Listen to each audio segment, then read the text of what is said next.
ಯಾಕೆ ಹೀಗಾಯಿತು ಅಂತ ನಾವು ಯೋಚಿಸುವ ಹಾಗಾಯಿತು. ಲೋಕಸೇವೆಯನ್ನು ಮಾಡುವವರು ತನ್ನನ್ನೇ ಆತ್ಮವನ್ನು ಹೆಚ್ಚಿಸಿಕೊಳ್ಳಬೇಕು.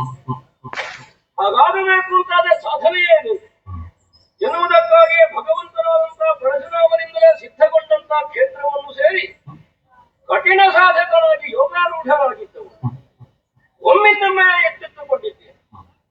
ಯಾಕೆ ಪ್ರಶ್ನೆಯೇ ಮುಂದಾದಂತಹ ಕಾಲಕ್ಕೆ ತಿಳಿಯೋಣ ಎನ್ನುವಂತೆ ಮೇಲಿದ್ದು ಒಮ್ಮೆ ಹಾಗೆ ಪ್ರಕೃತಿ ಅಂತ ದೃಷ್ಟಿಯನ್ನು ಸಾಯಿಸಿದ್ರೆ ಶಾದ್ವಲ ಶ್ಯಾಮಲ ವರ್ಣದಿಂದ ರಂಜಿಸುತ್ತಿದ್ದ ಭೂದೇವಿಯಿಂದ ಗತೇತಿಹಾಸವನ್ನು ಮೆಲುಕು ಹಾಕಿ ಕಣ್ಣೀರು ಸುರಿಸುತ್ತಿದ್ದಾಳೋ ಎನ್ನುವಂತೆ ತೋರತೊಡಗಿ ಕರು ಲತೆ ಗಿಡ ಮರ ಬಳ್ಳಿಗಳನ್ನು ನೋಡಿದೆ ಅಂತಾದ್ರೆ ಬರಲ ರಹಿತವಾಗಿ ಕೆರೆ ಕೊಳ ಹಳ್ಳ ಹೊಳೆಗಳನ್ನು ನೋಡಿ ಜಲದಸರು ಬತ್ತಿ ಹೋಗಿ ಬೀಸುವ ಗಾಳಿಯಲ್ಲಿ ಬೇಗ ಅಧಿಕವಾಗಿದೆ.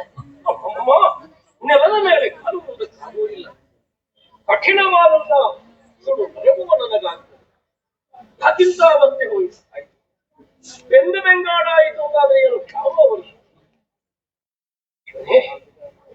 ವರ್ಣಾಶ್ರಮಧರ್ಮವನ್ನೆಲ್ಲರೂ ಸರಿಯಾಗಿ ನಡೆಸಿಕೊಂಡು ಬಂದಂತಹ ಕಾಲಕ್ಕೆ ಯಾವ ಕಾಲಕ್ಕೂ ಹೀಗೂ ಆಗುವುದಕ್ಕೆ ಸಾಧ್ಯವಿಲ್ಲ. ಋತುಭೇದಗಳು ಉಂಟಾಗಲೇಬೇಕು. ಮನುಷ್ಯರು ತಪ್ಪಿದರೆ ಅಲ್ಲ ಪಾರಿಸಾರಿಕವಾದಂತಹ ಯಾವುದೋ ದೋಷ ಯಾವ ಕಾರಣದಿಂದ ಎನ್ನುವ ಹಾಗೆ ಯೋಚನೆ ಮಾಡುತ್ತಾ ಒಮ್ಮೆ ಹಾಗೆ ಎಡಬರಲೆಂದು ನೋಡಿದ್ದು ನಾನು. ಐಹಿಕ ಪಾರಲೌಕಿಕ ಸುಖ ಸಾಧನೆಗೆ ಹೊರ ಸಾಮ್ರಾಜ್ಯವೇ ಆದೀತು ಅದುವೇ ಮೂಲ ಎಂಬ ತಿಳುವಳಿಕೆಯನ್ನು ಹೊಂದಿ ನನ್ನೊಂದಿಗೆ ಇದ್ದಂತಹ ಅನೇಕ ಶಿಷ್ಯರ ಗಡನ ಒಬ್ಬರೂ ಇಲ್ಲಿ ಕಾಣುವುದು. ಯಾವ ಕಡೆಗೆ ಹೋಗಿರುವುದಪ್ಪ ಎನ್ನುವುದನ್ನು ತಿಳಿಯುವುದಕ್ಕಾಗಿ 4 ಅಡಿಗಳನ್ನು ಮುಂದಿರಿಸಿದ್ರೆ ಆ ಕಡೆಯಿಂದ ಕೇಳ್ತದೆ ಧ್ವನಿ. ಅಮಾಹಸಿ ಆಕ್ರಂದನವರು ಕರ್ಣ ಕುಹರವನ್ನು ಛೇದಿಸ್ತಾವು. ಧ್ವನಿ ಮೂಲವನ್ನೇ ತಿಳಿದು ಹೋದೆ ಅಂತಾದ್ರೆ ಸತ್ಯದರ್ಶನವಾಗ್ತದೆ. ಆಮೇಲೆ ಮುಂದೇನು ಅನ್ನೋದನ್ನು ಯೋಚಿಸಬಹುದು. ಒಮ್ಮೆ ಹಾಗೆ ಸಾಧಿಸಿ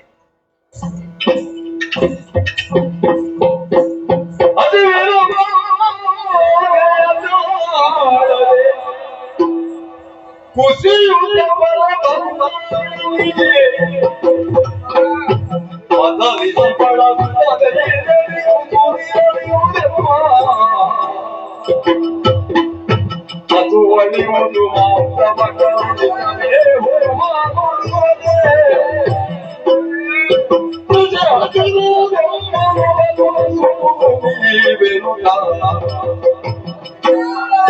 ಹಸಿವಿನ ಬಾಧೆಯ ಕಾಣದೆ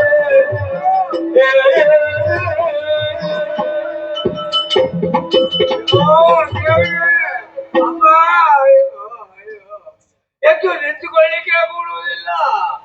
ಬಾಯಾರಿಕೆ ಹಸಿವೆ ಉಣ್ಣುವುದಕ್ಕೆ ಕೂಳಿಲ್ಲ. ಯಾರಲ್ಲಿ ಕೇಳಿದ್ರು ಇಲ್ಲ ಇಲ್ಲ ಆಗಲಿ ಅವರಿಗೆ ತಾನೇ ನಮಗೆ ಕೊಡುವುದು. ಏನು ಮಾಡೋಣ ದೇವರೇ? ಮಳೆ ಇಲ್ಲ ಬೇಡ ಇಲ್ಲ ಪ್ರಾಣ ಉಳಿಯುವುದಿಲ್ಲ. ನಿಂತುಕೊಳ್ಳಿಕ್ಕೆ ಸಾಧ್ಯ ಇಲ್ಲ. ಹಸಿವೆ ಹಸಿವೆ ಹೇಳುತ್ತಪ್ಪ ಹೇಳುದು ಬನ್ನಿಯಪ್ಪ ಬನ್ನಿ ಬನ್ನಿ ಸಿಕ್ಕಿತು ಸಿಗೋಣ ಬನ್ನಿ. ಕೈಯಲ್ಲಿ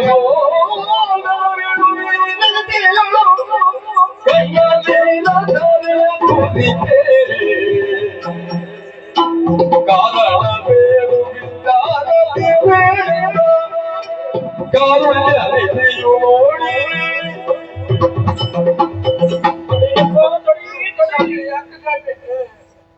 ಕೊಳ್ಳಿಕ್ಕೆ ಸಾಧ್ಯ ಇಲ್ಲ.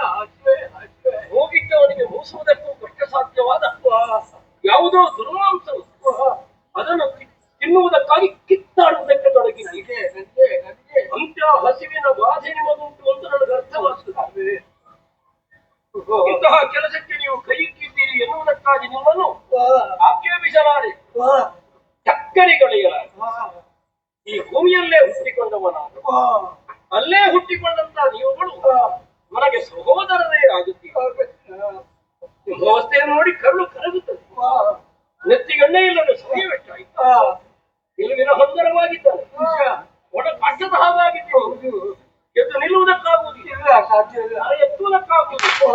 ಕಣ್ಣೀರ ಧಾರೆಯನ್ನು ಸುರಿಸುತ್ತಾ ಅಶನ ಕೊಡುವ ಶನ ಕೊಡುತ್ತ ಅಂತ ಬೇಡುತ್ತಾ ಬೇಡುತ್ತಾ ಹೇಳುತ್ತಾ ಬೀಳುತ್ತಾ ಸಾಗುತ್ತಿದ್ದೀರಲ್ಲ, ನಿಮಗೆಲ್ಲ ಏನು ಕಷ್ಟ ಬಂತು?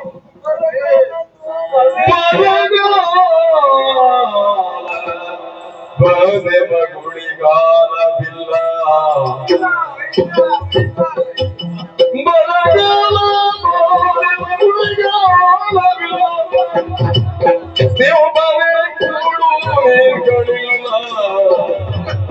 ತಿಂಬರೆ ಕೂಡು ನೀರ್ಗಳಿಲ್ಲ ಕರಳೀರಿರ ಬಾಳ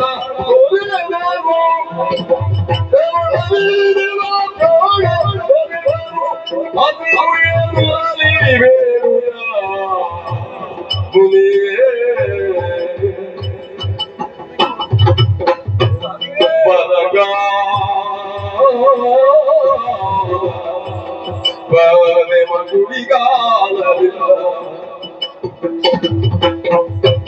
ಪುಣಿಯೇ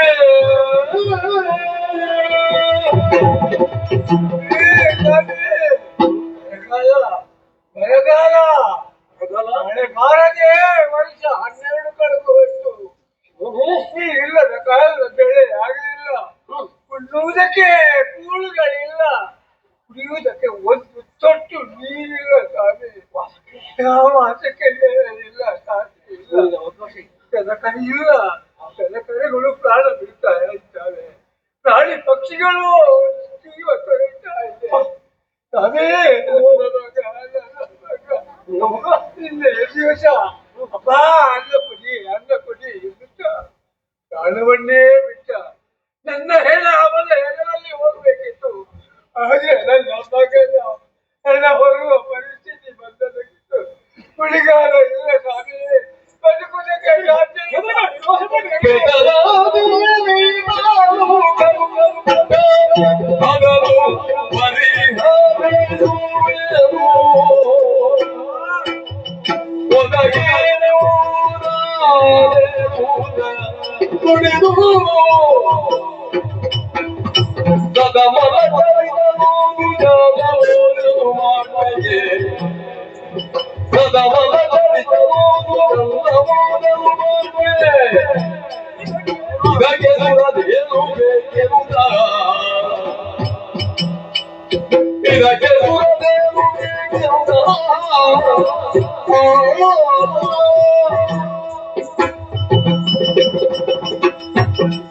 ಹೆದರಬೇಡಿರಪ್ಪ ಹೆದರಿಗೂಡ, ಒದಗಿ ಬಂದಂತ ಸಂಕಷ್ಟಕ್ಕಾಗಿ ಬಹುವಾಗಿ ಭಯಪಟ್ಟವರು ನಿಜ. ಇನ್ನೆಯ ದಿನ ಮಕ್ಕಳು ಇಂದು ನಾವು ಅಥವಾ ನಾಳೆ ಅಳಿದು ಹೋಗ್ತೇವೆ. ಬದುಕುವುದಕ್ಕೆಡೆ ಇಲ್ಲವೇ ಸಾಧ್ಯವೇ ಇಲ್ಲ. ಕಾರಣವಾದ್ದು ಆಹಾರವಿಲ್ಲದ ಕಾರಣವಾದ್ದು ಮಳೆ. 12 ವರ್ಷಗಳಿಂದ ಮಳೆಯಿಂದ ಸ್ವಾಮಿ ಬರಗಾಲ ಹೇಗೆ ಬರಬೇಕು? ಮಳೆ ಸುರಿಸುವರು ಮೇಲಿನವರಷ್ಟೇ. ಹೌದು, ಅವರನ್ನು ನಾವು ಯೋಗ್ಯವಾದಂತಹ ವಿಧಿ ವಿಧಾನದಿಂದ ಮೆಚ್ಚಿಸದೆ ಹೊರತು ಧರ್ಮಕ್ಕೆ ಬಲವನ್ನು ಕೊಡುವಂತವರು ಏನನ್ನು ಕೊಡುವುದಕ್ಕೆ ಸಾಧ್ಯ? ನಾವು ದುಡಿದು ನುಡಿಬೇಕು, ದುಡಿಮೆಯೇ ಇಲ್ಲ. ನಿಮ್ಮನ್ನು ಆಕ್ಷೇಪಿಸಲಾರೆ. ಪಾರಿಸಾರಿಕವಾದಂತಹ ಯಾವುದೋ ದೋಷ ಕಾರಣವಾಗಿ ನೀವು ಮಾಡಿರ್ಲಿಕ್ಕಿಲ್ಲ ಅಂತ ನಾನು ಊಹಿಸಬಲ್ಲೆ. ಮಳೆ ಬಂದ್ರೆ ದುಡಿದು ತಿಂತೀರಿ, ಖಂಡಿತ. ಹೆದರಬೇಡಿ, ಒಂದು ಕಷ್ಟವನ್ನು ನಾನು ಪರಿಹರಿಸ್ತೇನೆ. ಮಳೆ ಬರಿಸೋಣ, ಮಳೆ ಬರಿಸೋಣ. ಯಜ್ಞ ಮಾಡಬೇಕು, ಯಾಗವನ್ನು ಮಾಡಬೇಕು, ದೇವತೆಗಳನ್ನು ಮೆಚ್ಚಿಸಬೇಕು. ಅವರು ಪ್ರಸನ್ನರಾಗಿ ನಮಗೆ ಮಳೆಯನ್ನು ಕೊಡ್ತಾರೆ. ಅದೇ ಹೇಳ್ತೀವಿ, ಯಾಗ ಮಾಡ್ಬೇಕು, ಯಜ್ಞ ಮಾಡ್ಬೇಕು. ಮಾಡಿದಕ್ಕೆ ನೀರಾದ್ರೂ ಬೇಕೇ, ಜಲಶುದ್ಧಿ ಮಾಡುವುದಕ್ಕೆ ಜಲವಿದೆ, ಬೇಕೇ ಬೇಕು. ಆಗದು ಎಂದು ಕೈಲಾಗದು ಎಂದು ಕೈ ಕಟ್ಟಿ ಕುಳಿತರೆ ಸಾಗದಿಲ್ಲ. ಏನಾದರೂ ಪ್ರಯತ್ನ ಮಾಡಲೇಬೇಕು. ನಮ್ಮಲ್ಲಿ ಇಲ್ಲದಿದ್ರೆ ಏನು, ಇದ್ದವರನ್ನ ಕೇಳಿದ್ರೆ ಆಯ್ತು. ಅವನಲ್ಲಿ ಯಾರಲ್ಲಿ ದೇವೇಂದ್ರ ಕೊಡ್ತಾರ ಯೋಗ್ಯವಾದ ಕರ್ಮವನ್ನು ನಾವು ಮಾಡಿದರೆ ಕೊಡ್ತಾರೆ ಅಂತ ಆದ್ರೆ ಇಲ್ಲಿಂದಲೇ ಬಲವನ್ನು ಹೊಂದಬಹುದಾದಂತವ್ರು ಯಾಕೆ ಕೊಡಲಾರ? ನಮ್ಮೊಳಗೊಂದು ಕೊಟ್ಟು ಕಟ್ಟಿಕೊಳ್ಳುವ ಲೆಕ್ಕ ಉಂಟೇ ಇಲ್ವೋ? ಅವನನ್ನೇ ಕಾಡುತ್ತೇನೆ, ಕಾಮಧೇನನ್ನು ತರ್ತೇನೆ, ಯಾಗವನ್ನು ನಡೆಸಿ ನಿನಗೆ ಬೇಕಾದಂತ ಜಲರಸರನ್ನು ನಾನು ಒದಗಿಸ್ತೇನೆ. ಕಾಮಧೇನುವನ್ನು ತಂದು ಯಾಗ ಮಾಡಿ ಅಷ್ಟು ಹೊತ್ತಿಗೆ ನಾವು ಇರ್ಲಿಕ್ಕಿಲ್ಲ, ಅದೇ ಪ್ರಾಣ ಉಳಿಯಲಿಕ್ಕಿಲ್ಲ. ಈಗಲೇ ಹಸಿವೆಯಿಂದ ಹೊಟ್ಟೆ ಬೆನ್ನಿಗಟ್ಟಿದೆ. ಹೇಗಪ್ಪ ಯೋಚನೆ ಮಾಡಬೇಕಾಗಿಲ್ಲ.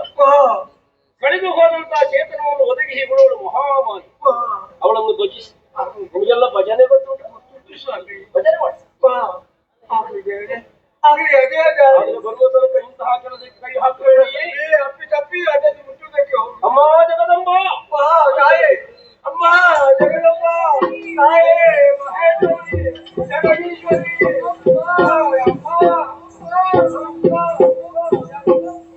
ಯಾಥಾರ್ಥ್ಯವೇನು ಎನ್ನುವುದು ಅರ್ಥವಾದ ಮೇಲೆ ಕಾಲಹರಣ ಯಾಕೆ?